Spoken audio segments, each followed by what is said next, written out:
Llevé mi coche al taller un lunes por la mañana como había hecho cientos de veces. 2 horas después, Ramón me llamó con una voz que nunca le había escuchado en 8 años. Me pidió que fuera solo, sin avisar a mi esposa. Cuando llegué y cerró la puerta con el trinco, me llevó hasta el maletero abierto y me mostró algo pegado en la chapa interior. Un dispositivo negro, del tamaño de una caja de cerillas. Y me dijo algo que tardé días en terminar de procesar. Esto lo pusieron esta mañana, don Carlos. Alguien sabe exactamente a dónde va usted cada día. Si nunca has visto un canal como este, te digo algo antes de continuar. No te vayas. La historia que estás a punto de escuchar tiene una vuelta de tuerca que muy poca gente ve venir. Me llamo Carlos Esteban Valverde Fuentes. Tengo 53 años.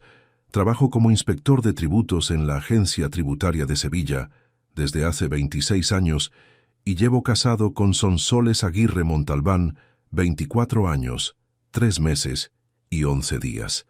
Lo digo con esa precisión no porque sea un hombre sentimental que cuenta los días de su matrimonio.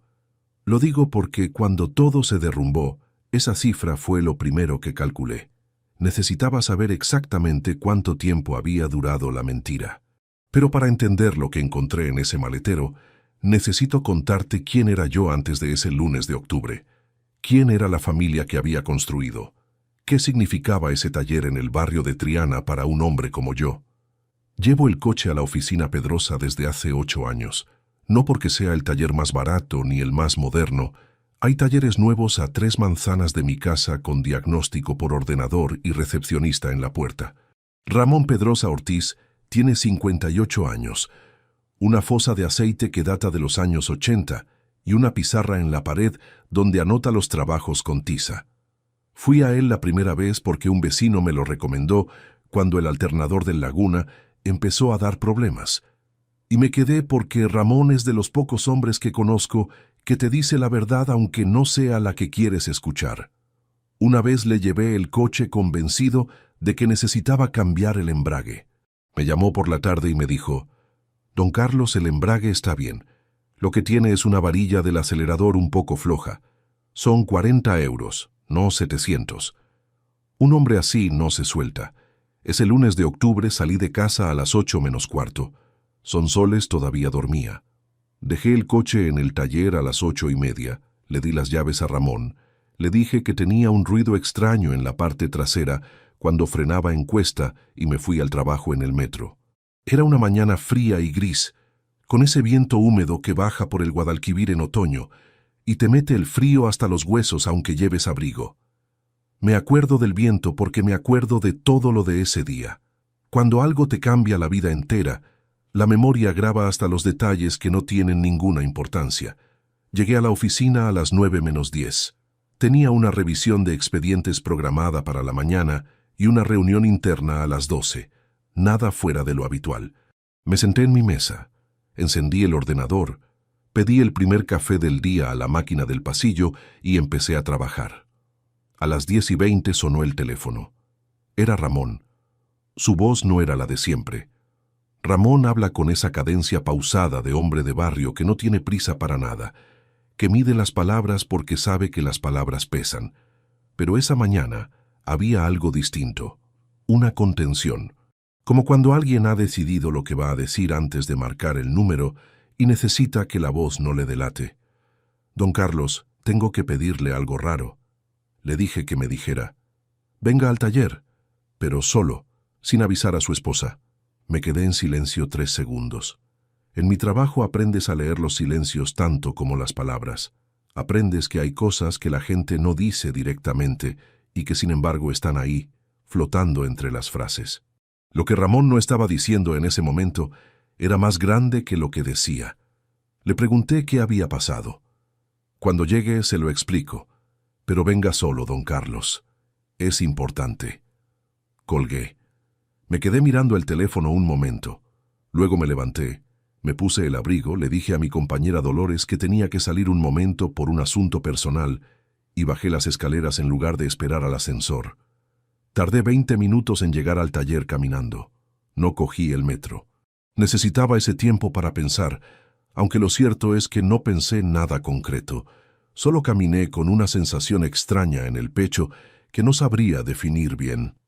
No era miedo exactamente. Era algo más parecido a la sensación que tengo cuando reviso un expediente y sé que hay algo que no cuadra, pero todavía no he encontrado dónde. Cuando llegué a la oficina Pedrosa, Ramón estaba en la puerta. Miró a ambos lados de la calle antes de hacerme pasar. Cerró la puerta con el trinco. No estaba encendida ninguna radio, que es rara en Ramón porque él siempre tiene la radio puesta mientras trabaja. El taller olía a aceite y a metal frío, como siempre. El Laguna estaba levantado en el elevador. Ramón no dijo nada. Me hizo una señal con la cabeza y caminó hacia el coche. Bajó el elevador hasta que el maletero quedó a la altura de nuestros ojos. Lo abrió y me señaló la chapa interior del lado izquierdo, cerca de la bisagra. Lo vi de inmediato. Un dispositivo negro, rectangular, pequeño, pegado con un imán a la chapa, discreto hasta el punto de que si no lo buscas, no lo ves. Pero si lo buscas, está ahí con una claridad que te revuelve el estómago. Me quedé parado. El ventilador del fondo del taller trabajaba con ese ruido monótono de siempre. Afuera pasó un coche.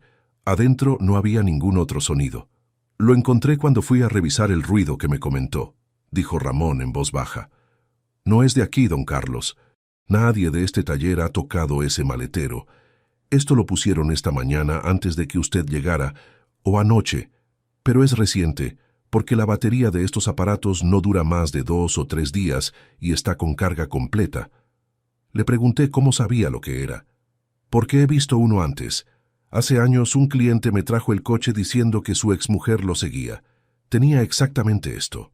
Un localizador GPS. Sabe dónde está usted en todo momento. Sabe a dónde va, a qué hora sale, qué ruta toma. Todo. Seguí mirando el dispositivo sin tocarlo. En 26 años de inspecciones tributarias he aprendido que la evidencia no se toca hasta que sabes exactamente qué vas a hacer con ella. Eso no lo piensas conscientemente. Es un reflejo. ¿Por qué no llamó a la policía?, le pregunté. Ramón tardó un segundo en responder. Porque no sé lo que hay detrás de esto. Y si hay algo malo detrás, prefería que lo supiera usted primero antes que nadie. Eso me dijo Ramón Pedrosa Ortiz ese lunes de octubre. Un hombre que ajusta embragues y cambia aceites, que anota los trabajos en una pizarra con tiza, que nunca me cobró lo que no debía cobrarme. Me dijo eso, y yo entendí que la lealtad no siempre viene de donde uno espera encontrarla. Cerré el maletero despacio, me apoyé contra el lateral del coche y miré el suelo del taller durante unos segundos. El aceite dejaba manchas oscuras e irregulares sobre el hormigón. Me fijé en eso, en ese detalle completamente absurdo e irrelevante. Cuando el cerebro no puede procesar lo grande, se aferra a lo pequeño. Alguien sabía exactamente dónde iba yo cada día. Alguien había necesitado saberlo. Alguien había tenido acceso al coche. El Laguna dormía en el garaje de mi casa, en el garaje al que solo entraban Sonsoles y yo. No dije nada de eso en voz alta. No había nada que decir todavía. Solo había una certeza pequeña y fría que se instaló en algún lugar del pecho y no se movió de ahí en los días que siguieron.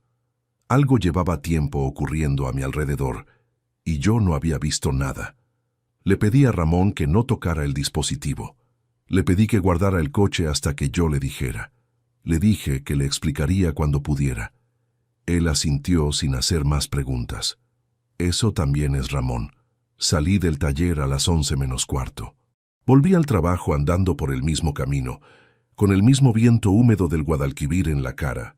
Llegué, saludé a Dolores, me senté en mi mesa y terminé la revisión de expedientes que había dejado a medias.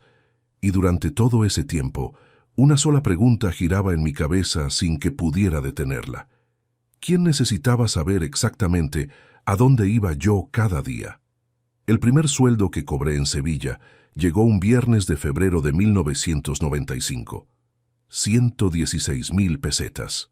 Lo recuerdo porque fui directo desde la oficina a una cabina telefónica de la calle Sierpes y llamé a mi madre para decírselo.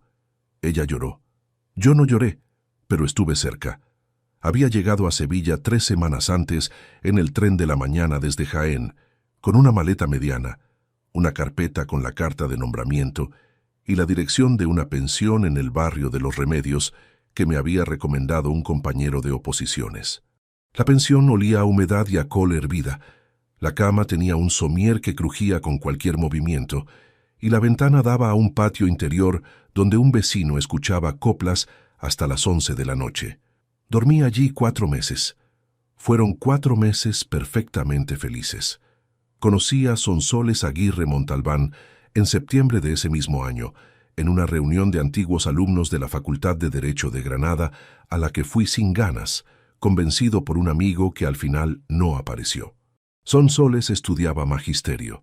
Tenía 29 años, el cabello oscuro recogido en una trenza larga y una forma de escuchar que me desconcertó desde el primer momento. No interrumpía. No preparaba su siguiente frase mientras tú hablabas. Te miraba y escuchaba de verdad.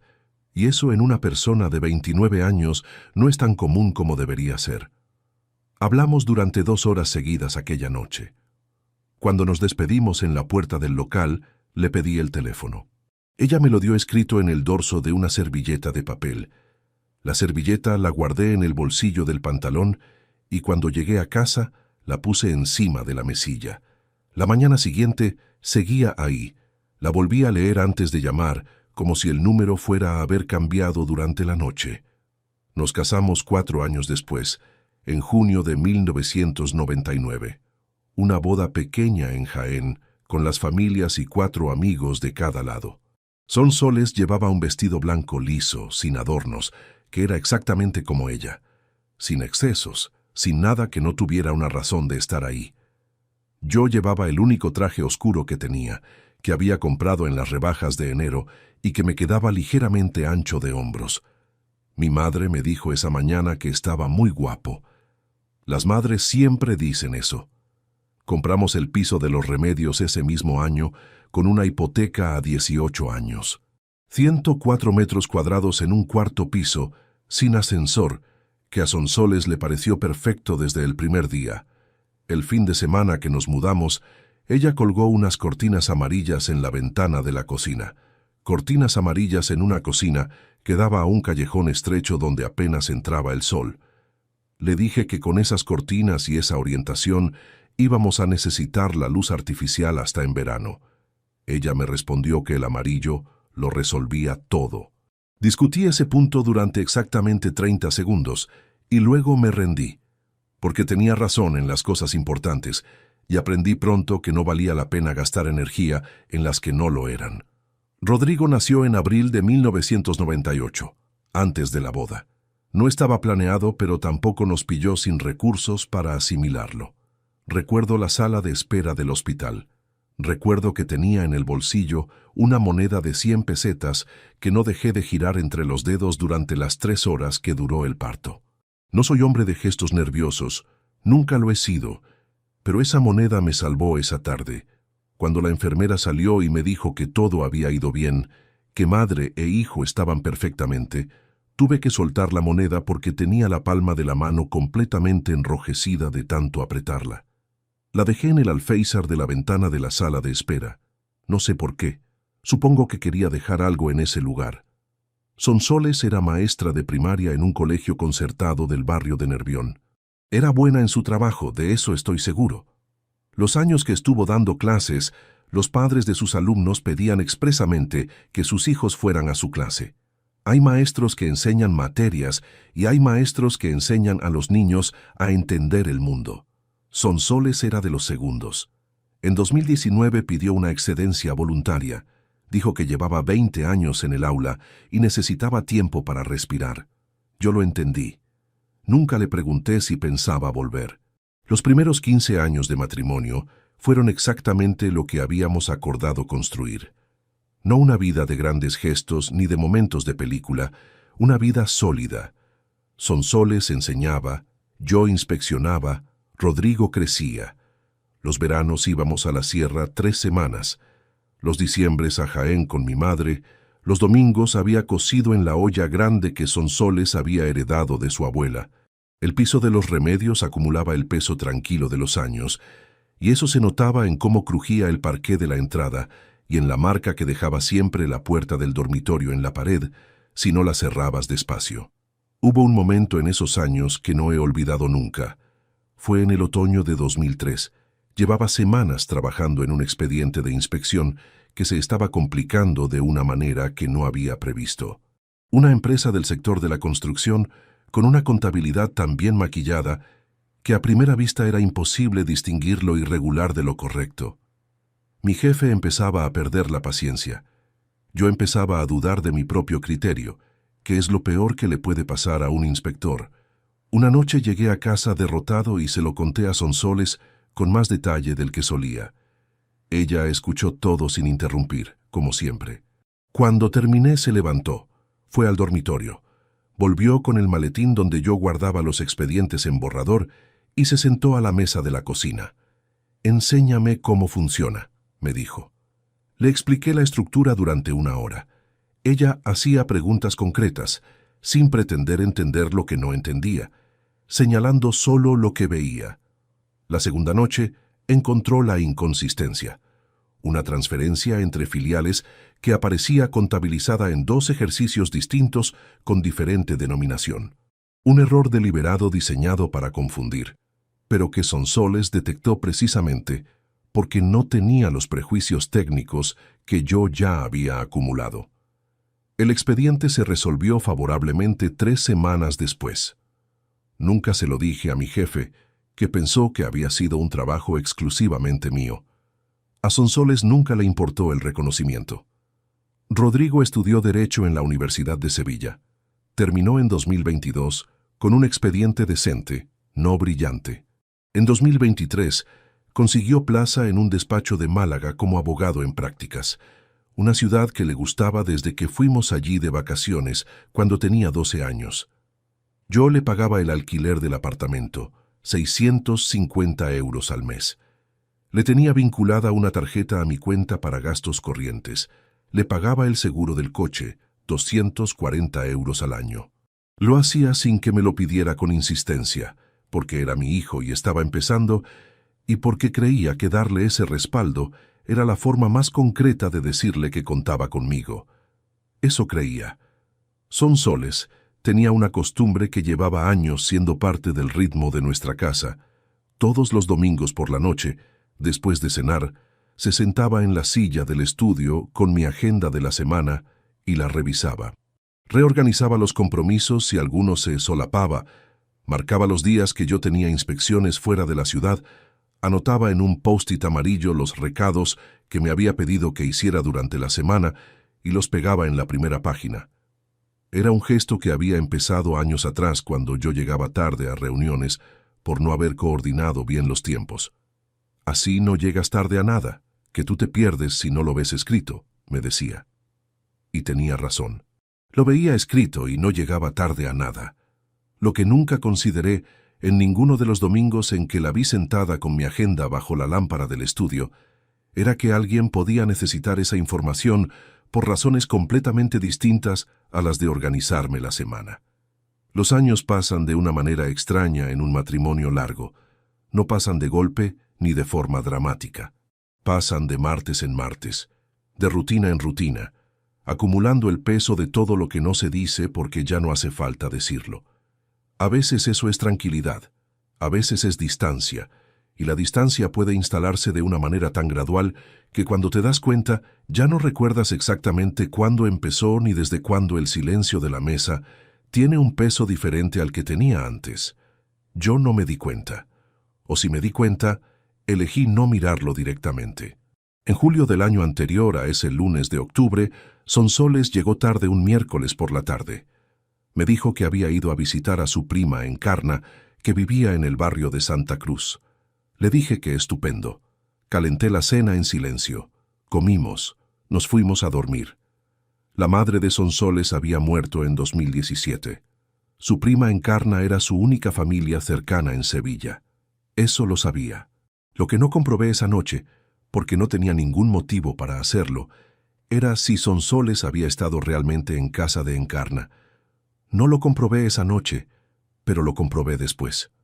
«Carlos, la cena se enfría», La voz de Sonsoles llegó desde la cocina, con ese tono neutro de siempre, sin urgencia, sin nada particular. Era un jueves, eran las 9:45 de la noche. Yo estaba en el estudio con la puerta entornada, sentado frente al escritorio con un vaso de agua que no había tocado, repasando mentalmente cada detalle de los últimos 14 meses, como quien revisa un expediente que ha estado archivado en el lugar equivocado. Respondí que ya iba, me levanté, fui a la cocina. Me senté frente al plato y comí en silencio mientras Sonsoles hablaba de una serie que había empezado a ver por las tardes y de que la frutería del barrio había subido el precio de las naranjas de temporada. Asentí en los momentos correctos. Utilicé los cubiertos con normalidad. Bebí agua. Nadie que nos hubiera visto desde fuera habría notado nada diferente en ese hombre sentado a esa mesa. Por dentro era otra cosa. 4 días habían pasado desde la llamada de Ramón. 4 días en los que había seguido levantándome a la misma hora, cogiendo el metro, trabajando los expedientes, volviendo a casa, cenando, durmiendo al lado de Sonsoles, con una distancia de 30 centímetros entre los dos, que siempre había estado ahí y que ahora tenía un peso completamente distinto. 4 días revisando los últimos 14 meses con una lente que antes no tenía, y lo que encontraba no me gustaba. Empecé por lo más reciente. 3 semanas antes de ese lunes de octubre, un domingo por la noche, Sonsoles estaba sentada en el estudio con mi agenda como hacía siempre. Yo pasé por el pasillo camino al baño y la vi de espaldas, con la lámpara encendida, inclinada sobre las páginas, nada fuera de lo habitual. Pero ahora, revisando ese momento con calma, recordaba algo que en su momento había ignorado completamente. Cuando entré al estudio a buscar un bolígrafo 10 minutos después, Sonsoles cerró la agenda con un movimiento que era ligeramente más rápido que el habitual. Solo un segundo de diferencia, la clase de cosa que no registras en el momento porque no tienes ningún motivo para registrarla. Pero la memoria lo guarda de todas formas. Y cuando le das el contexto adecuado, ese segundo de diferencia empieza a pesar. Seguí tirando del hilo. Agosto.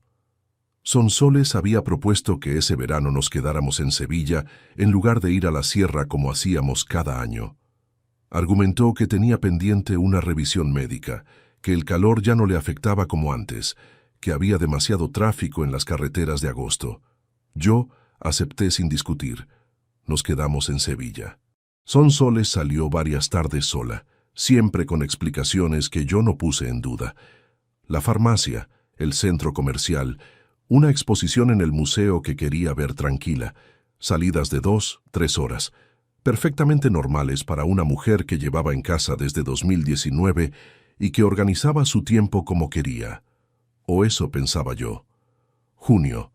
Sonsoles me había preguntado, con esa naturalidad de quien habla de algo sin importancia, si había pensado en simplificar la gestión de la cuenta conjunta. Me dijo que a veces le resultaba complicado hacer transferencias cuando yo estaba fuera por trabajo y tenía que esperar a consultarme. Le respondí que no me parecía necesario cambiar nada, que si necesitaba hacer algún movimiento, me llamaba y lo autorizaba en el momento. Ella asintió y cambió de tema. No insistió. Eso me había parecido una señal de que el asunto no tenía mayor importancia. Ahora me parecía otra cosa. Y luego estaba el jueves de septiembre. Ese jueves lo recordaba con una claridad que el resto de los días de ese periodo no tenía. Fue 16 días antes de que Ramón me llamara. Tenía una reunión en la delegación que se canceló a las 4 de la tarde por un problema técnico con los sistemas informáticos. Salí de la oficina a las 4:20. Normalmente no llegaba a casa antes de las 7. Cuando abrí la puerta del piso, eran las 5 menos cuarto. Rodrigo estaba sentado en el sofá de la sala. Mi hijo, en Sevilla. Un jueves por la tarde. Sin haber avisado, viviendo en Málaga a 200 kilómetros. Sonsoles estaba frente a él en el sillón, inclinada ligeramente hacia adelante, con esa postura de quien está en medio de una conversación que requiere atención. Cuando escucharon la llave en la cerradura, los dos levantaron la cabeza al mismo tiempo. No fue un movimiento dramático. No hubo ningún sobresalto visible, pero fue simultáneo, y eso sí lo noté. Rodrigo, dije desde la entrada. No sabía que venías. Se levantó y me dio un abrazo normal. La clase de abrazo que nos dábamos siempre. Correcto, sin exceso. Pasaba por aquí de camino a una reunión, dijo. Me acerqué a saludar a mamá un momento. Le pregunté de qué reunión. Un cliente potencial, un despacho de Sevilla con el que estamos coordinando un caso. Nada seguro todavía. Sonsoles se había levantado también y fue a la cocina diciendo que iba a preparar café. Rodrigo y yo nos quedamos solos en la sala. Hablamos 10 minutos de cosas sin peso. Cómo iba el despacho de Málaga, si el apartamento seguía bien, si necesitaba algo. Rodrigo respondía con normalidad. Cuando Sonsoles volvió con el café, la conversación siguió por los mismos cauces tranquilos. Nada que yo pudiera señalar como concreto. Rodrigo se fue 40 minutos después de que yo llegara. Esa noche, mientras Sonsoles veía la televisión en el salón, yo entré al estudio con la excusa de revisar unos papeles de trabajo y abrí el ordenador. Busqué en la agenda de Rodrigo. No tenía acceso a su calendario personal, naturalmente, pero sí sabía el nombre del despacho donde hacía las prácticas en Málaga. Busqué si había algún despacho de Sevilla con el que ese bufete tuviera colaboraciones registradas públicamente. Tardé 20 minutos. No encontré nada. Eso no significaba que la reunión no existiera. Podía ser informal, no registrada, en fase preliminar, como él había dicho. Podía ser muchas cosas. Pero tampoco significaba que existiera. Guardé esa información en el mismo lugar donde estaba guardando todo lo demás, sin sacar conclusiones todavía, sin moverme antes de tener el cuadro completo. El casi error ocurrió un miércoles de esa misma semana, 5 días después del jueves de Rodrigo. Yo había empezado a prestar atención a los movimientos de Sonsoles de una forma que requería cuidado. No de manera obvia, sino con la discreción de quien lleva décadas aprendiendo a observar sin que el observado lo note. Uno de los hábitos que había desarrollado era revisar el historial del ordenador compartido del estudio los días que Sonsoles lo usaba. No todos los días, solo cuando había algo concreto que buscar. Ese miércoles por la tarde, Sonsoles salió a hacer recados. Me dijo que iba a la farmacia y al supermercado. Calculé que tardaría entre 45 minutos y 1 hora. Entré al estudio, me senté frente al ordenador y abrí el historial del navegador de los últimos 3 días. Había búsquedas de noticias locales, una receta de cocina, la página del tiempo. Nada llamativo, pero entre medias había una búsqueda que me hizo detenerme. El nombre de una notaría en Córdoba. Fecha de la búsqueda. El lunes anterior, 3 días atrás. Estaba anotando el nombre de la notaría en un papel cuando escuché el ascensor. El ascensor de nuestro edificio tarda exactamente 42 segundos desde la planta baja hasta el 4.º piso. Lo sé porque lo he medido sin querer cientos de veces esperando a que llegue. 42 segundos. Cerré el historial, borré el papel, me levanté de la silla. Caminé hasta la estantería del fondo y cogí el primero de los libros que toqué, que resultó ser un tomo de jurisprudencia tributaria del año 2004. Me apoyé contra la estantería con el libro abierto por una página cualquiera. La puerta del piso se abrió. «Ya estoy», dijo Sonsoles desde la entrada. El ruido de las bolsas, sus pasos por el pasillo hacia la cocina. No pasó por el estudio. Esperé 2 minutos antes de salir, con el libro todavía en la mano. Entré a la cocina y la ayudé a guardar las compras. Sonsoles hablaba de que habían cambiado la disposición de las estanterías del supermercado y ya no encontraba nada en su sitio. Yo escuchaba y respondía y guardaba latas en el armario de la derecha como hacía siempre. El papel con el nombre de la notaría estaba en el bolsillo de mi pantalón. Esa noche, cuando Sonsoles se durmió, fui al estudio y busqué esa notaría de Córdoba.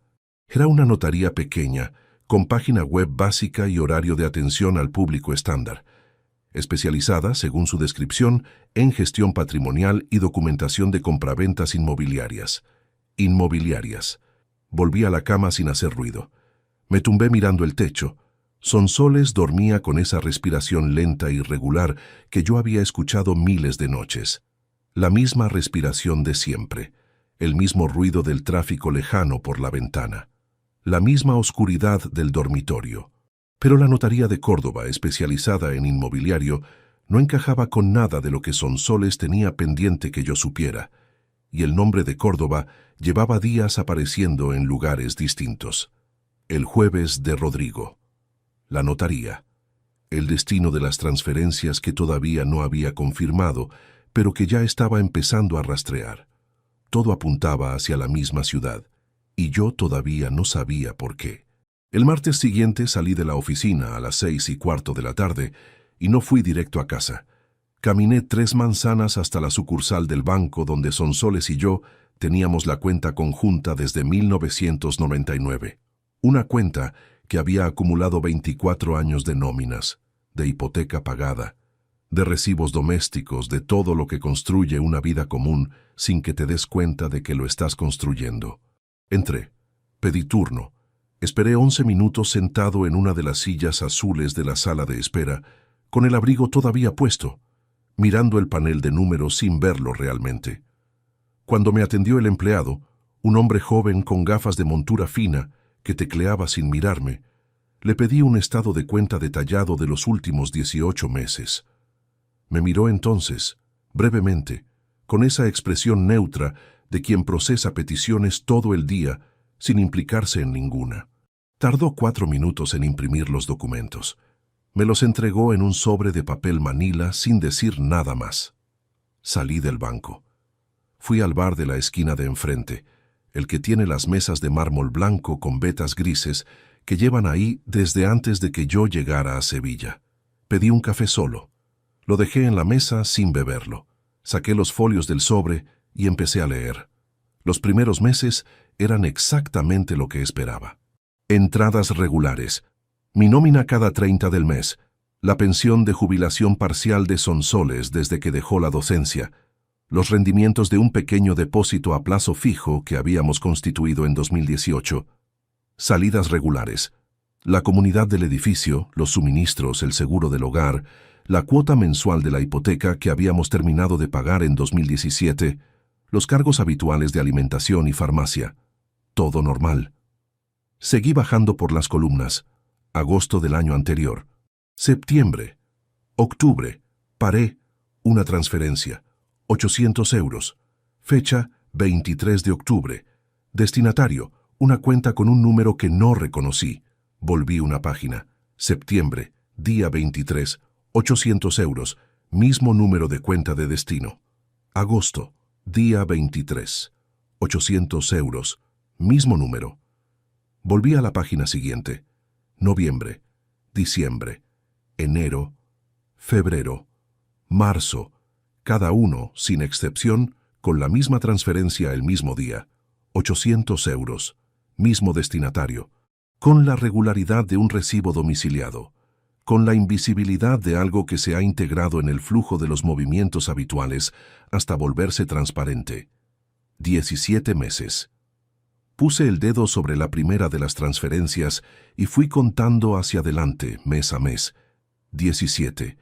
13.600 euros en total, salidos de una cuenta que era mía tanto como de Sonsoles, hacia un número que no pertenecía a ningún proveedor, ningún servicio, ninguna persona que yo pudiera identificar. El café seguía en la taza, frío ya. El hombre de la mesa de al lado leía un periódico deportivo con el nivel de concentración que yo era incapaz de tener en ese momento. El ruido de la calle entraba por la puerta entreabierta del bar. Un autobús, un claxon lejano. La cafetera detrás de la barra. Doblé los folios por la mitad con el mismo gesto que usaba cuando encontraba un dato relevante en un expediente de inspección. Pausado, deliberado. Los guardé en el bolsillo interior del abrigo. Dejé 2 euros en la mesa para el café que no había bebido y salí a la calle. En 26 años de trabajo he aprendido que el primer error que comete un inspector es sacar conclusiones antes de tener el cuadro completo. La segunda transferencia irregular que encuentras casi nunca explica la primera. Detrás de lo que parece un patrón simple, hay casi siempre una red más extensa de lo que el primer vistazo sugiere. Y actuar sobre el primer vistazo Es lo que arruina los casos que podrían haberse resuelto bien. Eso lo sabía. Lo apliqué. No llamé a Sonsoles esa noche para pedirle explicaciones. No llegué a casa con los folios en la mano. Llegué a las 8:05, como casi siempre. Me cambié de ropa. Puse la mesa. Cené lentejas con chorizo que Sonsoles había preparado por la tarde. Escuché que al día siguiente iba a llover y que había que acordarse de bajar la persiana del estudio porque la lluvia entraba por un hueco en el marco que llevábamos meses sin arreglar. Dije que me acordaría. Me acordé. El casi error de esa semana llegó el viernes por la mañana. Y llegó de una manera que no había previsto. Estaba en el estudio, poco después de las 8, antes de que Sonsoles se levantara. Había sacado los folios del banco de donde los guardaba, dentro del tomo de jurisprudencia, del año 2004 que había cogido la semana anterior sin pensar, y los tenía extendidos sobre el escritorio, junto a una libreta donde había anotado el número de cuenta de destino y algunas observaciones. Estaba buscando en la base de datos pública de titularidades bancarias a la que tenía acceso profesional desde el ordenador de casa para expedientes en revisión. Era un acceso restringido, con registro de consultas, pero legítimo para un inspector en activo. Introduje el número de cuenta. La pantalla tardó unos segundos en responder. «Buenos días». La voz de Sonsoles desde el pasillo, a 2 metros de la puerta del estudio, que estaba entornada pero no cerrada. Moví el ratón y minimicé la ventana de consulta en un solo movimiento. No era un gesto brusco, era el mismo gesto que hacía cuando minimizaba cualquier documento de trabajo antes de que alguien entrara. Natural, irrelevante. La puerta se abrió. Sonsoles entró con el cabello suelto y la bata azul de siempre, con ese aspecto de quien acaba de levantarse y todavía no ha terminado de despertar del todo.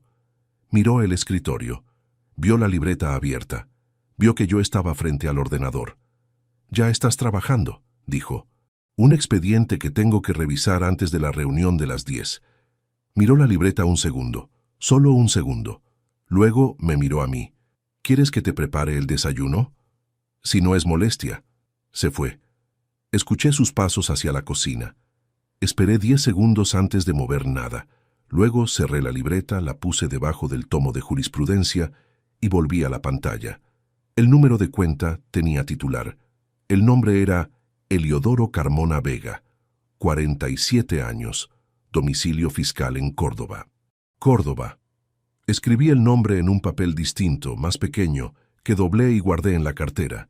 Cerré la sesión de consulta. Recogí todo del escritorio hasta dejarlo como estaba antes de que Sonsoles entrara. Cuando me llamó para desayunar, salí del estudio con el mismo paso de siempre.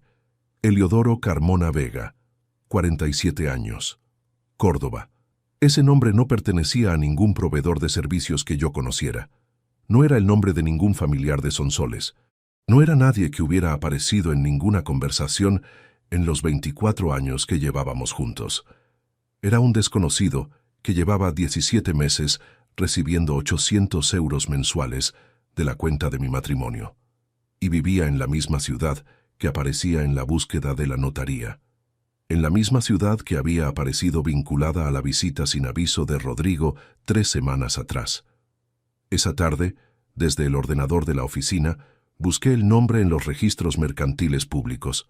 Eliodoro Carmona Vega figuraba como autónomo en el sector inmobiliario desde 2009. Agente de la propiedad. Actividad declarada.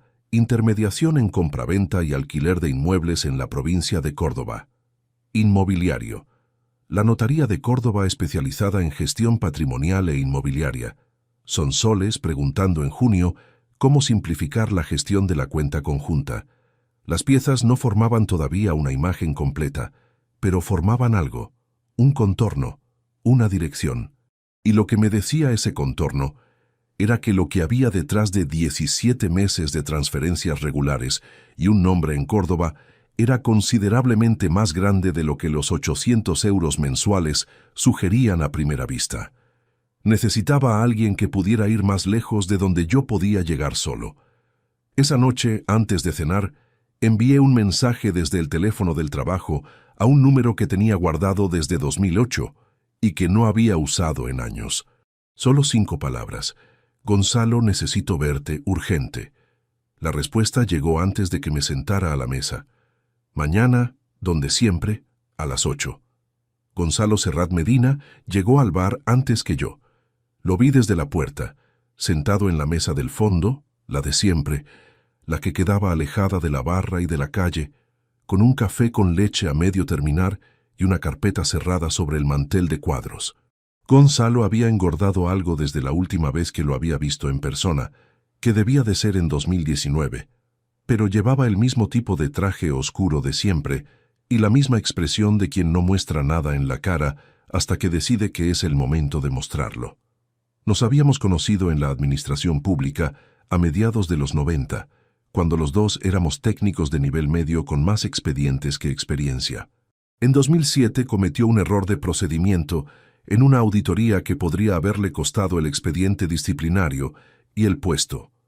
Yo era el responsable del informe final.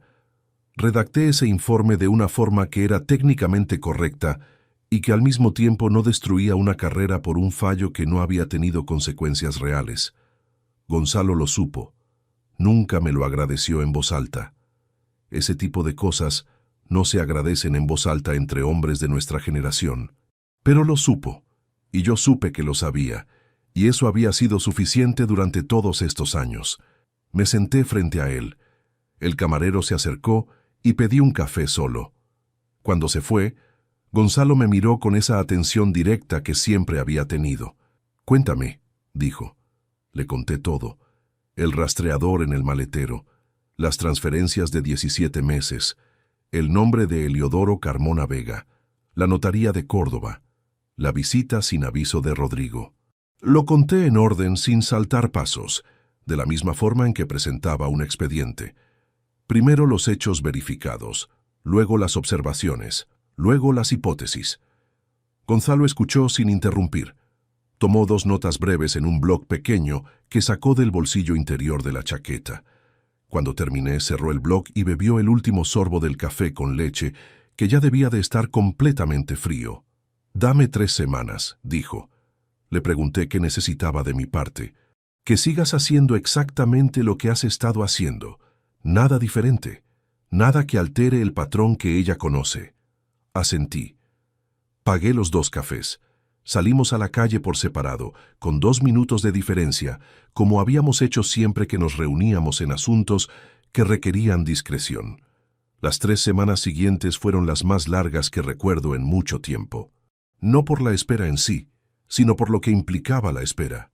Seguir durmiendo en la misma cama, sentarme a la misma mesa, responder a las mismas preguntas con la misma voz de siempre, mientras por debajo de todo eso corría algo que no podía nombrar en voz alta ni compartir con nadie. Hay una diferencia entre guardar un secreto y vivir dentro de uno. La segunda es considerablemente más agotadora. Gonzalo me llamó un miércoles por la tarde, 21 días después de esa mañana en el bar. Me dijo que tenía el informe y que podíamos vernos esa semana. Quedamos para el jueves siguiente, misma mesa, misma hora. Llegué antes que él esa vez. Cuando entró y se sentó, puso sobre la mesa una carpeta más gruesa que la anterior. La abrió sin preámbulos. Eliodoro Carmona Vega, empezó. 47 años. Agente de la propiedad en Córdoba desde 2009. Divorciado desde 2016, sin hijos. Tiene un apartamento en propiedad en el centro de Córdoba, zona Judería, comprado en 2021.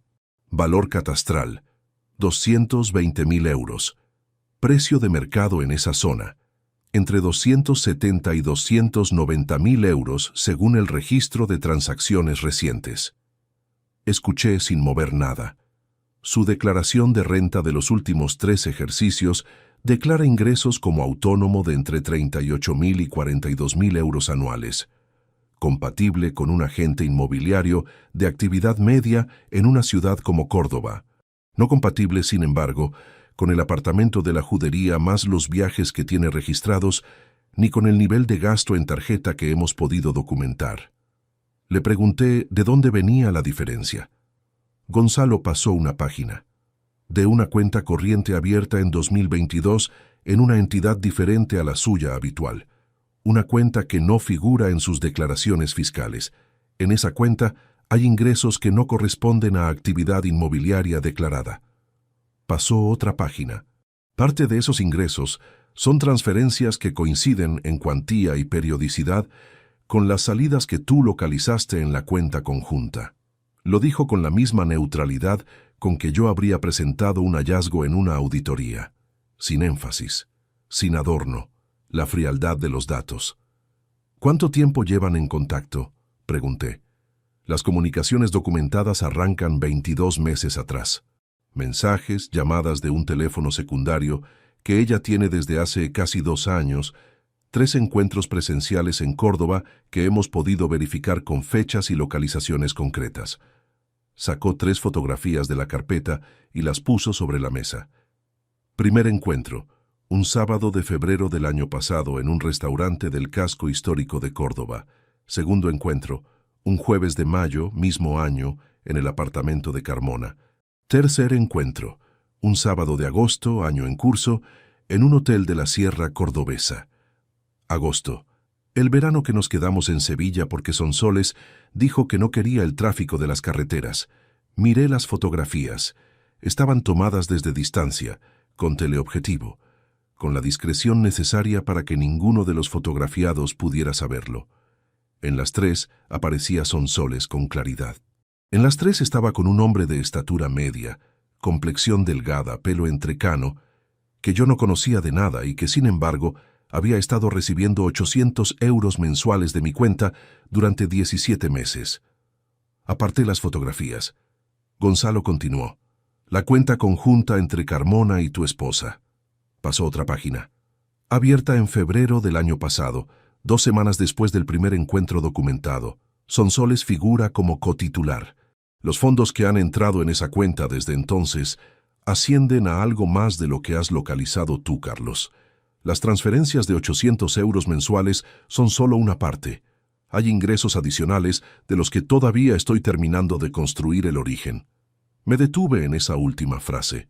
¿Qué quiere decir todavía? ¿Qué hay más? No sé exactamente cuánto más todavía, pero hay más. Cerró la carpeta un momento. Dame unos días más para cerrar esa parte. Guardé las fotografías dentro de la carpeta. No las miré más. No las necesitaba mirar más. Fue en ese punto de la reunión cuando Gonzalo puso sobre la mesa algo que no esperaba. Sacó una hoja aparte, más pequeña, con 3 líneas escritas a mano. «Hay algo más que necesitas saber». Hizo una pausa de 2 segundos, que en Gonzalo equivalía a un silencio largo. «Hemos localizado a tu hijo en Córdoba». El ruido del bar siguió exactamente igual. El camarero limpió la barra. Un hombre al fondo pidió la cuenta. Todo siguió con total normalidad alrededor de esa mesa. «¿Cuándo?», dije. «Un viernes de marzo, 9 meses atrás, aproximadamente 3 semanas antes de la visita que hizo a Sevilla sin avisar». Gonzalo deslizó la hoja hacia mí. Almorzó con Heliodoro Carmona en un restaurante de Córdoba. 2 horas. Salieron juntos. El investigador que lleva el seguimiento los fotografió a la entrada y a la salida. Saqué la hoja. 2 imágenes pequeñas impresas en blanco y negro. Rodrigo en la puerta de un restaurante. A su lado, el mismo hombre de las 3 fotografías anteriores. Sonriendo los dos, con la naturalidad de quien lleva tiempo conociéndose. 3 semanas después fue a Sevilla a verte, dijo Gonzalo. No respondí. Había ido a Córdoba a conocer al hombre antes de que tú supieras que existía. El casi error de esa tarde llegó cuando salí del bar. Había aparcado el coche a 2 calles, en una zona de estacionamiento limitado. Cuando llegué al Laguna, que Ramón me había devuelto sin el rastreador 4 días después de encontrarlo, con instrucciones mías de guardarlo en una bolsa de plástico en la guantera, vi que tenía una llamada perdida de Sonsoles, 2 minutos antes. La devolví desde la calle, antes de entrar al coche. «¿Dónde estás?», preguntó ella. Su voz era normal, sin tensión particular. «Saliendo de una reunión con un contribuyente. Un autónomo con un expediente abierto que quería aclarar unos puntos antes de la vista». Lo dije con la cadencia exacta de quien está cansado después de un día largo. «¿Pasa algo?». «Nada.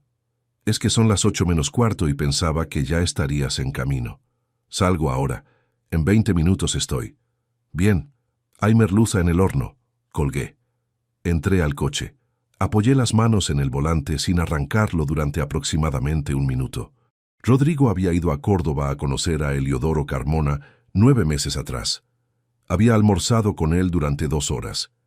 3 semanas después, había aparecido en mi salón un jueves por la tarde con una excusa de reunión profesional que no existía. Mi hijo sabía quién era ese hombre antes de que yo supiera que existía, y había elegido no decirme nada. Arranqué el coche, conduje hasta casa, aparqué en el garaje, subí en el ascensor, entré por la puerta. La merluza olía bien desde la entrada. «Ya estoy», dije. «A tiempo», respondió Sonsoles desde la cocina. Me lavé las manos en el baño, me miré en el espejo un segundo. Luego fui al comedor y me senté a cenar. Pero lo que Gonzalo me había dicho antes de despedirnos, lo último, seguía dando vueltas sin que pudiera detenerlo. Había más dinero del que yo había localizado. Gonzalo todavía estaba construyendo el origen de esos fondos adicionales. Y si había más dinero, había más plan. Son las 3:17 de la madrugada, y el techo del dormitorio tiene la misma grieta fina en el yeso, junto a la moldura del lado izquierdo, que lleva ahí desde que cambiamos la calefacción en 2011. La he visto cientos de veces sin prestarle atención. Esta noche la he estado mirando durante 2 horas seguidas. Sonsoles duerme a 30 centímetros. Su respiración es lenta, completamente regular, la de alguien sin ningún peso particular sobre el pecho. El edredón sube y baja con una cadencia que conozco de memoria después de 24 años. Nada en ese ritmo ha cambiado. Nada en esa respiración delata nada. Me levanto con cuidado. Salgo del dormitorio sin hacer ruido. Voy a la cocina. No enciendo la luz grande, solo la pequeña del extractor que deja un resplandor amarillo y discreto sobre la encimera. Lleno un vaso de agua. Me apoyo contra el fregadero y bebo despacio. Hay una clase de cansancio que no tiene que ver con las horas dormidas. Es el cansancio de sostener algo pesado sin que se note que lo estás sosteniendo. Llevar semanas con una verdad del tamaño de la que yo cargaba, mantener la voz plana, los gestos normales, la mirada sin nada particular, tiene un coste que se paga de noche, cuando ya no hay nadie mirando y el cuerpo hace lo que no puede hacer de día. Esa noche lo consideré de verdad, con más seriedad de lo que me gustaba admitir. Entrar al dormitorio, encender la luz, ponerle delante los folios del banco y las fotografías de Córdoba y terminar con todo ese mismo instante. Decirle que sabía lo de Eliodoro Carmona, que sabía lo de la cuenta conjunta, que sabía lo de Rodrigo en ese restaurante 9 meses atrás. Lo consideré durante el tiempo que tardé en terminar el vaso de agua. Luego lo descarté. No por miedo a su reacción, no por falta de valentía. Lo descarté porque Gonzalo me había dicho que todavía había más dinero del que yo había localizado, que el origen de esos fondos adicionales no estaba cerrado, y un inspector de tributos que confronta antes de tener el expediente completo no es un inspector, es alguien que deja escapar la mitad de la verdad por impaciencia. 26 años de trabajo me habían grabado eso en algún lugar que funcionaba por encima de lo que yo sentía en ese momento. Dejé el vaso en el fregadero. Fui al estudio.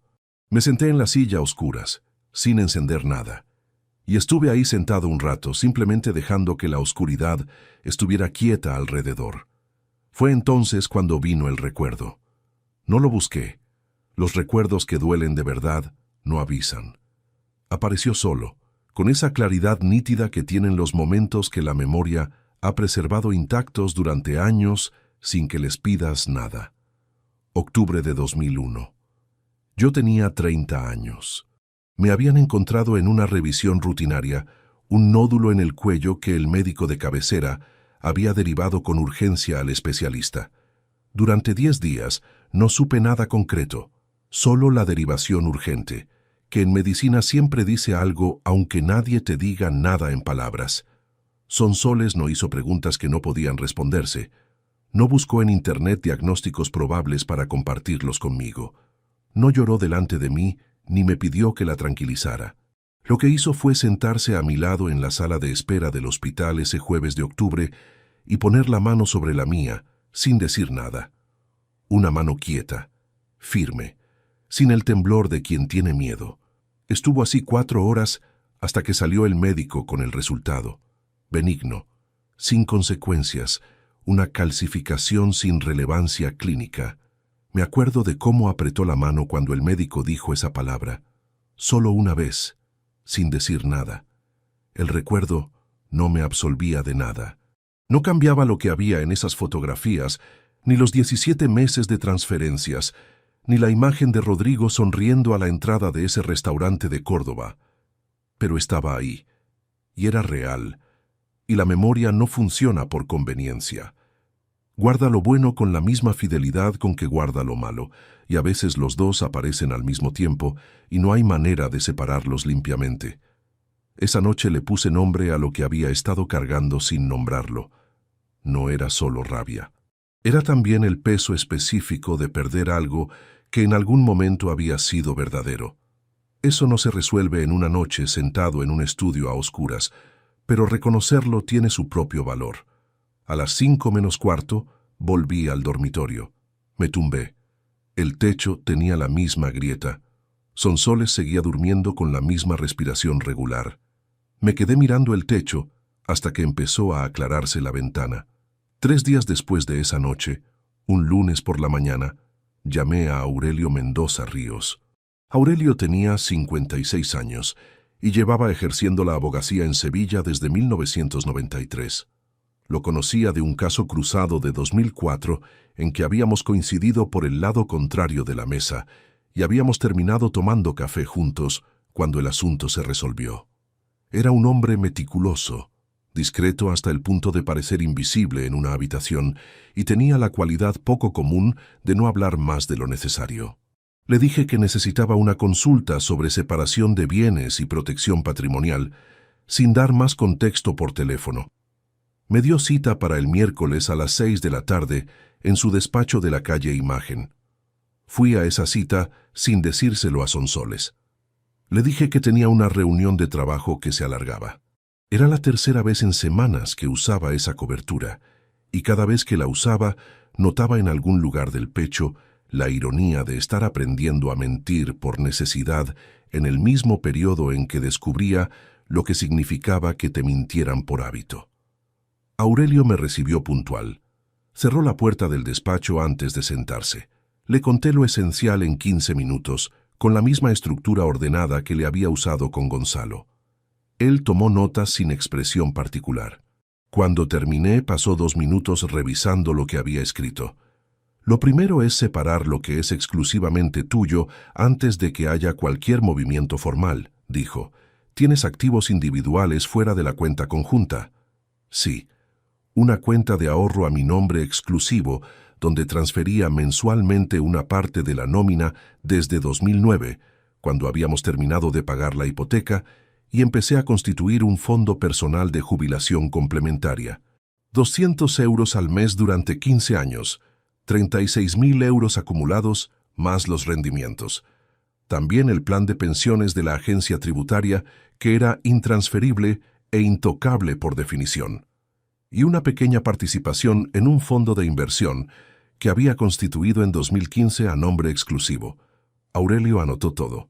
Me explicó los pasos para blindar esos activos antes de iniciar cualquier procedimiento de separación, cómo documentar la titularidad de forma que no hubiera ambigüedad posterior, qué movimientos eran legalmente correctos y cuáles podían ser impugnados si se actuaba fuera de los plazos adecuados.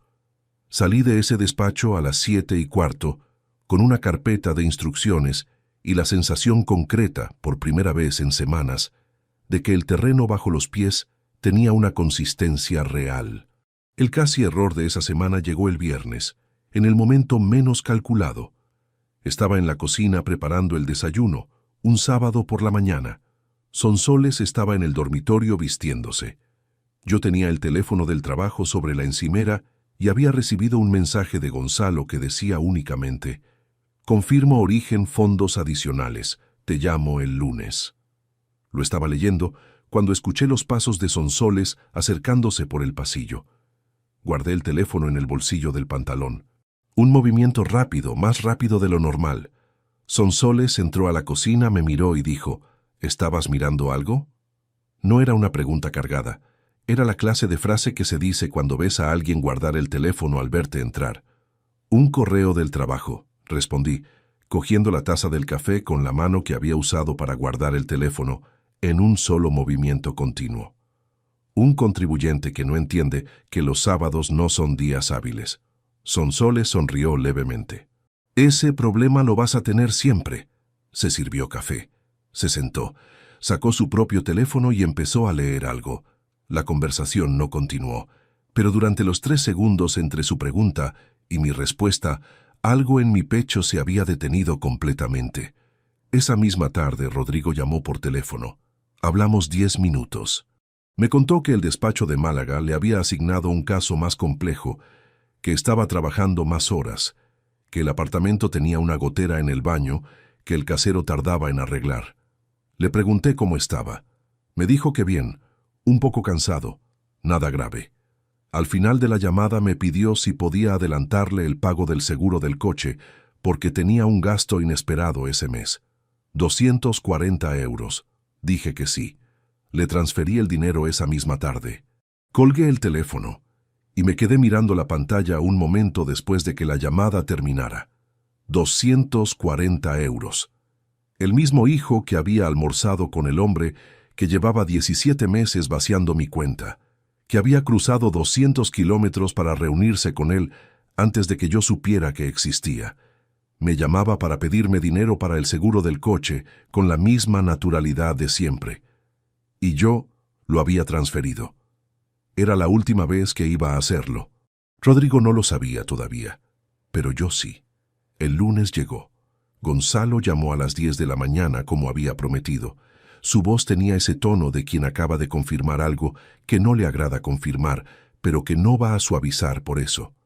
Los fondos adicionales tienen origen en una segunda fuente que no son las transferencias de la cuenta conjunta, dijo. Sonsoles tiene una cuenta personal a su nombre exclusivo en una entidad diferente, abierta hace 3 años. Esa cuenta ha recibido ingresos que corresponden a la liquidación parcial de un seguro de vida que su madre dejó en 2017 y que ella no declaró en el impuesto de sucesiones. Hice el silencio de quien está anotando. Eso no es lo más importante, continuó Gonzalo. Lo más importante es lo que hay en esa cuenta ahora mismo. Hay transferencias desde esa cuenta a la cuenta conjunta con Carmona. En total, sumando las 2 fuentes, el importe acumulado en la cuenta que comparten Sonsoles y Eliodoro Carmona Vega asciende a 31.200 euros. 31.200 euros. No 13.600, 31. Y hay algo más que acabo de confirmar esta mañana, dijo Gonzalo. Esperé. La cita en la notaría de Córdoba, la que encontraste en el historial del ordenador, está confirmada para dentro de 12 días. 12 días. Los conté desde esa llamada de Gonzalo con la misma precisión con que había contado los 17 meses de transferencias. No como un hombre angustiado que mira el calendario con desesperación, sino como un inspector que sabe que la fecha límite de un expediente es el único parámetro que no tiene margen de negociación. La cita en la notaría de Córdoba era el horizonte. Todo lo que había que hacer tenía que estar listo antes de que ese horizonte llegara. Esa misma tarde llamé a Aurelio Mendoza desde el teléfono del trabajo, no desde el personal. Necesito acelerar los pasos que hablamos, le dije. Tengo una fecha concreta. 12 días. Hubo una pausa breve al otro lado. Puedo tenerlo todo en orden en 8. ¿Puedes venir el miércoles? El miércoles a las 6. Perfecto. Colgué. Fui al baño de la oficina, abrí el grifo del agua fría y me mojé la cara. Me miré en el espejo un momento. El hombre que me devolvía la mirada tenía las mismas arrugas de siempre en las comisuras de los ojos, el mismo pelo con las entradas que habían avanzado discretamente en los últimos 5 años, la misma corbata oscura de los lunes. Nada exterior había cambiado. Era la misma cara de siempre. Pero había algo detrás de los ojos que no estaba ahí 2 meses atrás, algo que no era rabia exactamente, ni tampoco dolor exactamente, sino la combinación específica de los dos cuando llevan suficiente tiempo sedimentando juntos. Cerré el grifo. Volví a mi mesa. Terminé el día de trabajo. El miércoles fui al despacho de Aurelio. Firmé los documentos de protección patrimonial que había preparado. La cuenta de ahorro individual quedaba blindada con una declaración notarial de titularidad exclusiva que retrotraía su origen a 2009. El fondo de inversión tenía ya un informe de constitución que acreditaba que nunca había formado parte del patrimonio conyugal. El plan de pensiones era, por definición, legal intocable. Aurelio también había redactado un borrador del escrito de separación que podía presentarse en cualquier momento con una firma. «¿Cuándo quieres presentarlo?», preguntó. «Cuando yo te diga». «No antes». Asintió. Guardó los documentos en una carpeta y me la entregó. «Todo está en orden. Cuando me des la señal, en 48 horas está presentado». Salí de ese despacho con la carpeta bajo el brazo y fui directo a casa. Guardé los documentos en el interior del tomo de jurisprudencia de 2004 que había convertido, sin planearlo, en el archivo de todo lo que no podía estar a la vista. Un libro que nadie abría. Un sitio perfecto. Los días siguientes los dediqué a construir la parte que era exclusivamente mía. La denuncia tributaria contra Eliodoro Carmona Vega. Como inspector en activo tenía acceso a los mecanismos formales de denuncia interna de la agencia tributaria. Una denuncia presentada por un inspector identificado con su número de funcionario sobre inconsistencias fiscales documentadas no podía archivarse sin revisión. Era papel que generaba expediente. Expediente que generaba obligación de investigar. No era venganza. Era el instrumento correcto aplicado exactamente donde correspondía. Pasé 3 noches redactando ese documento con la minuciosidad que el trabajo requería. Los ingresos declarados de Carmona frente a su nivel de gasto documentado.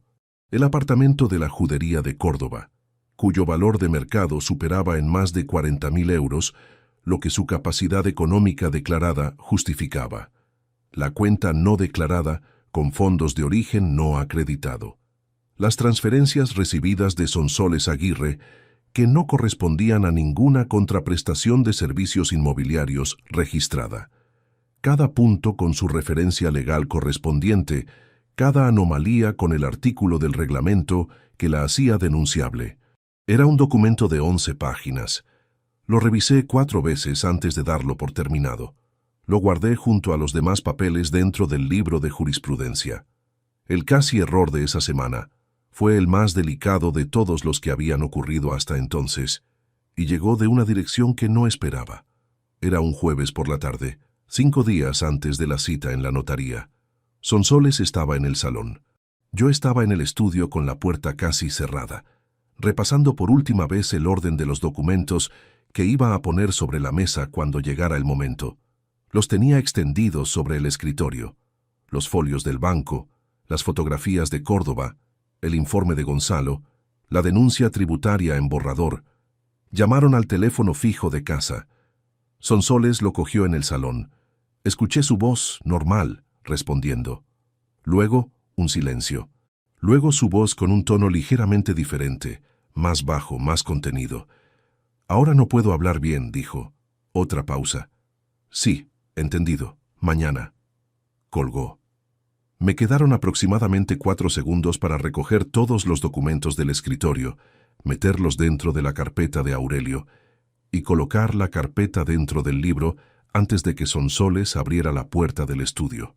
La abrió cuando yo ya estaba de pie junto a la estantería, con el libro en la mano, como si lo estuviera devolviendo a su sitio. «¿Quién era?», pregunté, con la naturalidad de quien hace la pregunta, porque es lo que se pregunta cuando alguien cuelga el teléfono fijo, no porque tenga ningún interés particular. «Encarna», dijo Sonsoles, «que si podía comer con ella mañana». Me miró un segundo, luego miró la estantería, luego volvió a mirarme. «¿Buscabas algo?» «El tomo de jurisprudencia del 2004. Tengo un expediente con una referencia que no recuerdo bien». Lo tenía en la mano. Lo levanté levemente para que lo viera. «Qué aburrido eres», dijo, con esa media sonrisa de siempre. Se fue al salón. Apoyé el libro despacio contra la estantería. Dentro estaba todo, a 40 centímetros de donde ella había estado parada. Respiré. Al día siguiente Gonzalo me llamó a las 9 de la mañana. Su voz tenía algo que en él era infrecuente, una urgencia controlada, como la de quien tiene que dar una información que cambia el peso de todo lo anterior. He terminado de revisar el documento que iban a firmar en la notaría, dijo. Le pregunté qué era exactamente. Una procuración amplia, Sonsoles como poderdante, Carmona como apoderado. Le daría a Carmona capacidad para gestionar, transferir y disponer de activos del patrimonio conyugal sin necesidad de tu firma ni tu presencia. Incluye una cláusula específica sobre bienes inmuebles, el piso de los Remedios, el único inmueble que quedaba a nombre de los dos. ¿Cuándo pensaban firmarlo? La cita es en 4 días, pero hay algo más que acabo de confirmar esta mañana y que necesitabas saber antes de que decidieras nada. Esperé. La procuración tiene una fecha de activación diferida. No entraría en vigor el día de la firma. Entraría en vigor 30 días después de la firma, con una condición suspensiva que Carmona puede activar unilateralmente. No respondí todavía. La condición, continuó Gonzalo, es que en ese plazo de 30 días tú no hayas iniciado ningún procedimiento de separación ni reclamación patrimonial. Lo procesé en silencio durante unos segundos. Habían construido un mecanismo que tenía en cuenta la posibilidad de que yo descubriera algo. Si lo descubría y actuaba, la procuración no se activaba y perdían el documento, pero mantenían el dinero ya acumulado. Si no lo descubría o si lo descubría demasiado tarde, la procuración se activaba y Carmona podía disponer del piso sin que yo pudiera impedirlo con una firma. Era un plan con salida de emergencia incorporada. Lo habían pensado con detalle. Le dije a Gonzalo que necesitaba que el informe completo estuviera en mis manos antes del jueves. Lo tienes mañana por la tarde. Colgué. Me quedé de pie en el pasillo de la oficina con el teléfono en la mano y el ruido habitual del edificio alrededor. Impresoras, voces al fondo, el ascensor que llegaba y se iba. Llamé a Aurelio. El viernes, le dije cuando cogió. En casa, a las 9 de la mañana. Un silencio breve. ¿Estás seguro? Completamente. Estaré allí. Colgué. Volví a mi mesa. Me senté. Abrí el expediente que tenía pendiente de esa mañana y continué trabajando. El viernes era en 3 días. 3 días en los que Sonsoles seguiría reorganizando agendas, preparando cenas, durmiendo con esa respiración lenta y regular que yo había escuchado miles de noches. 3 días en los que todo en la superficie de esa casa seguiría exactamente igual. 3 días en los que yo iba a hacer lo único que quedaba por hacer. Esa noche, al llegar a casa, Sonsoles me preguntó si quería que pidieran pizza porque no tenía ganas de cocinar. Le dije que sí, que perfecto, que lo que ella quisiera. Comimos pizza en el salón con la televisión encendida, y yo pensé que esa era probablemente la última cena normal que íbamos a tener en esa mesa, y no dije nada. El viernes amaneció con una luz fría y blanca que entraba horizontal por la ventana de la cocina. Me levanté a las 7 menos cuarto, antes de que sonara el despertador, antes de que Sonsoles se moviera. Me duché, me afeité, me puse el traje gris que guardaba para las comparecencias formales, el que llevaba a las vistas tributarias cuando el expediente requería presentación. No era un gesto simbólico deliberado, era simplemente que ese día requería la misma compostura que cualquier acto profesional importante. Y la compostura empieza por fuera. Preparé café, calenté leche, puse 2 tazas en la mesa, como hacía siempre. Sonsoles entró a la cocina a las 8 menos 20, con la bata azul y el cabello sin recoger todavía. Me miró un segundo. «Estás muy arreglado para un viernes», dijo. «Tengo una comparecencia a las 11», respondí. Era mentira, pero era el tipo de mentira que no generaba seguimiento porque encajaba perfectamente en el patrón normal de mi trabajo. Asintió. Se sirvió café. Se sentó. Cogió el teléfono de la encimera y empezó a leer algo en la pantalla con esa atención dispersa de primera hora de la mañana. Eran las 8:03. Aurelio llegaría a las 9. Fui al estudio. Saqué el tomo de jurisprudencia de la estantería. Lo abrí sobre el escritorio y extraje todo lo que había guardado dentro a lo largo de las últimas semanas. Los folios del banco con las 17 transferencias subrayadas, las 3 fotografías de Córdoba con las fechas anotadas al dorso, el informe completo de Gonzalo con sus 14 páginas, la declaración fiscal de Carmona con las anotaciones en los márgenes, la denuncia tributaria en su versión final, el borrador del escrito de separación que Aurelio había preparado. Lo organicé en orden cronológico dentro de la carpeta beige que había comprado específicamente para esto. Una carpeta sin membrete, sin etiqueta, del color más neutro posible. La cerré. La puse debajo del brazo. Salí del estudio. Sonsoles seguía en la cocina con el café y el teléfono. Fui al salón. Puse la carpeta sobre la mesa del comedor. Me senté en la silla del lado izquierdo, la que daba de frente a la puerta de la cocina. Esperé. A las 8:57 sonó el telefonillo. «Sonsoles», llamé desde el salón con una voz completamente normal. «Hay alguien abajo. Abre tú, que tengo las manos ocupadas».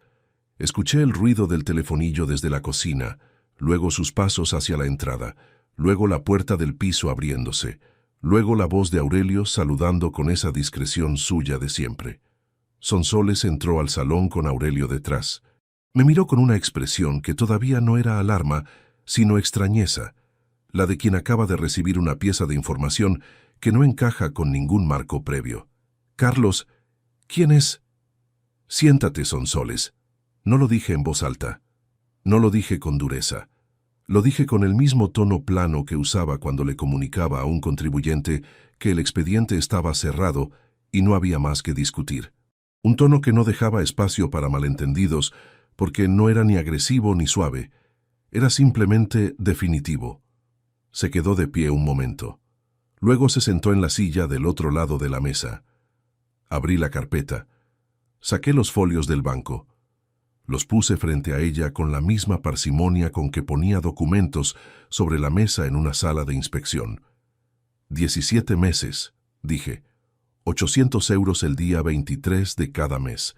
13.600 euros en total, desde esta cuenta hacia una cuenta a nombre de Eliodoro Carmona Vega. 47 años. Agente de la propiedad en Córdoba. Sonsoles miró los folios. Su cara no cambió de inmediato. Hubo un segundo, 2, en que pareció estar calculando algo internamente. «Carlos, eso tiene una explicación». Saqué las fotografías y las puse encima de los folios sin decir nada. Las 3. El restaurante de febrero, el apartamento de mayo, el hotel de agosto. El silencio que siguió era diferente a todos los silencios que habíamos tenido en 24 años de matrimonio. Tenía una textura distinta. Era el silencio de algo que se termina y lo sabe. «Eso no es lo que parece», dijo. Su voz había bajado un tono. Puse encima el informe de Gonzalo, abierto por la página de la cuenta conjunta.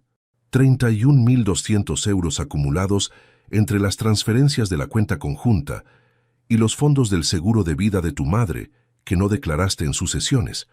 Esta cuenta la abriste con Carmona en febrero del año pasado, 2 semanas después del primer encuentro documentado. Ahora sí cambió su expresión. No hacia el llanto ni hacia la rabia, hacia algo más parecido al cálculo. Vi cómo recorría mentalmente las opciones disponibles. «Carlos, escúchame. La cita en la notaría de Córdoba es en 3 días. La puse sobre la mesa. Una fotocopia de la confirmación que Gonzalo había conseguido. La procuración amplia con activación diferida a 30 días condicionada a que yo no iniciara ningún procedimiento. Lo habíais pensado bien». Sonsoles se quedó completamente quieta. Aurelio, que había permanecido de pie junto a la puerta del salón sin intervenir, se acercó entonces y dejó sobre la mesa el escrito de separación con los documentos de protección patrimonial ya firmados. «Soy el abogado de Carlos», dijo con su voz de siempre sin énfasis. «El escrito de separación se presenta hoy antes del mediodía. Los activos individuales de tu marido están blindados con documentación notarial desde el miércoles». La cuenta conjunta ha sido bloqueada preventivamente esta mañana a las 8:30, antes de que llegaras a la cocina. Sonsoles lo miró. Me miró a mí. Abrió la boca. No, dije. Una sola palabra. No con rabia, con la misma firmeza con que cerraba un expediente, cuando no había más argumentos que revisar. Lo que vino después duró aproximadamente 40 minutos y no tuvo la forma dramática que la gente imagina cuando piensa en el fin de un matrimonio de 24 años. No hubo gritos. No hubo objetos rotos. Sonsoles intentó primero minimizar, que la relación con Carmona no era lo que parecía, que las transferencias tenían un origen que podía explicar. Luego intentó negociar, que podíamos llegar a un acuerdo sin abogados, que había cosas que todavía podían salvarse. Luego se quedó callada durante un tiempo largo, mirando la mesa, y en ese silencio había algo que reconocí, aunque no quise nombrarlo en voz alta, el reconocimiento de que no había salida por ningún lado. Aurelio gestionó cada fase, con la precisión de quien ha visto esas 4 fases muchas veces, y sabe que tienen que recorrerse todas antes de llegar al final. Cuando Sonsoles firmó los primeros documentos del proceso de separación, eran las 10:45. Yo no sentí lo que pensaba que iba a sentir. No hubo alivio inmediato ni satisfacción particular. Hubo algo más parecido al peso específico de un libro cerrado. No vacío, no ligero, cerrado. Aurelio se fue a las 10:15. Sonsoles se encerró en el dormitorio. Yo me quedé solo en el salón con la carpeta beige sobre la mesa y el café de la mañana todavía en la taza, completamente frío. Esa tarde, desde el ordenador de la oficina, presenté la denuncia tributaria contra Eliodoro Carmona Vega. 11 páginas, número de funcionario, firma digital, registro de entrada. Un expediente que no podía archivarse sin revisión obligatoria.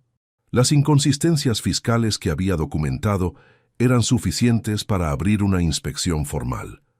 Lo que encontrarían en esa inspección era su problema, no el mío. Yo solo había hecho lo que llevaba 26 años haciendo, señalar lo que no cuadraba y dejarlo en manos del proceso correspondiente. El lunes siguiente, a las 8:30 de la mañana, llamé a Rodrigo. Cogió al segundo tono con su voz de siempre, ligeramente adormilada a esa hora, desprevenida. «Papá, ¿pasa algo?» «3 cosas», dije. «El aluguer de tu apartamento deja de pagarse en 30 días. El seguro del coche queda cancelado a partir de hoy. La tarjeta vinculada a mi cuenta se desactiva esta tarde a las 6. Silencio. «Papá, escúchame. Yo no...» «Ya lo sé todo, Rodrigo». 5 palabras. Las mismas 5 palabras que llevaba semanas sabiendo que iba a decirle, sin saber exactamente cuándo. Las dije con voz tranquila, sin elevación, sin la rabia que podría haber justificado, y que sin embargo no sentía en ese momento, o quizás sí la sentía, pero en un lugar demasiado hondo para que saliera por la voz. Rodrigo intentó continuar. «Papá, si me dejas explicarte...» «No hay nada que explicar», dije. «Fuiste a Córdoba en marzo. Almorzaste con él 2 horas. 3 semanas después, apareciste en mi salón con una reunión que no existía. Eso no es un malentendido, Rodrigo. Es una elección». Silencio largo. «Cuando quieras hablar de verdad», dije finalmente, «ya sabes dónde estoy». Colgué. Me quedé con el teléfono en la mano un momento. Luego lo dejé sobre la mesa y fui al estudio. Abrí la agenda de la semana en la página del lunes. Estaba en blanco. Sonsoles llevaba años rellenando esa primera página cada domingo por la noche, con los compromisos ordenados, los recados anotados, los post-its amarillos con las cosas pendientes. Sin eso, la página era solo papel cuadriculado vacío. Cogí el bolígrafo. Empecé a escribir. Lunes, reunión interna, 10 de la mañana. Martes, visita de campo, expediente del sector hostelero. Miércoles, informe trimestral. Jueves, libre por la tarde. Mi letra, mi orden, mi semana. Había estado mirando esa agenda durante años, sin ver que siempre había sabido lo que tenía que hacer y a dónde tenía que ir. Que no había necesitado que nadie se lo escribiera antes. Que lo que parecía un gesto de cuidado había sido, durante un tiempo que todavía no era capaz de calcular exactamente, una manera de controlar algo que en realidad nunca había necesitado ser controlado. El bolígrafo en la mano, el papel en blanco, el ruido del edificio alrededor, el ascensor, un vecino en el piso de arriba, el tráfico lejano de una mañana de lunes en Sevilla que seguía siendo exactamente lo que siempre había sido. Cerré la agenda. Hay cosas que se pierden en estas batallas que nadie te devuelve aunque ganes. Los años en que no viste lo que estaba delante, la versión de ti mismo que creía en algo que resultó ser distinto, el tiempo que no se recupera con ningún documento firmado ni con ninguna denuncia presentada. Eso lo entendí ese lunes por la mañana con el bolígrafo en la mano y lo entendí sin dramatismo, como se entienden las cosas que son simplemente verdad. Pero también entendí otra cosa, y esta me importaba más, que en el momento en que Ramón Pedrosa cerró la puerta de su taller con el trinco y me llevó hasta ese maletero abierto, yo no me quedé paralizado. Reuní lo que sabía, busqué lo que me faltaba, protegí lo que era mío. Actué cuando tenía el cuadro completo y no antes. 26 años aprendiendo a leer expedientes me habían enseñado, sin que yo lo supiera, exactamente lo que necesitaba para leer este. La agenda estaba sobre el escritorio con mis compromisos escritos con mi letra. El tomo de jurisprudencia de 2004 estaba en la estantería, vacío por primera vez en semanas. El café de la mañana todavía estaba caliente en la taza. Era lunes, tenía trabajo. Me levanté y fui a hacerlo. Si te gustó esta historia, dale like al video, suscríbete al canal y comparte tus impresiones en los comentarios. Para escuchar la próxima historia, haz clic en la caja de la izquierda. Gracias por vernos.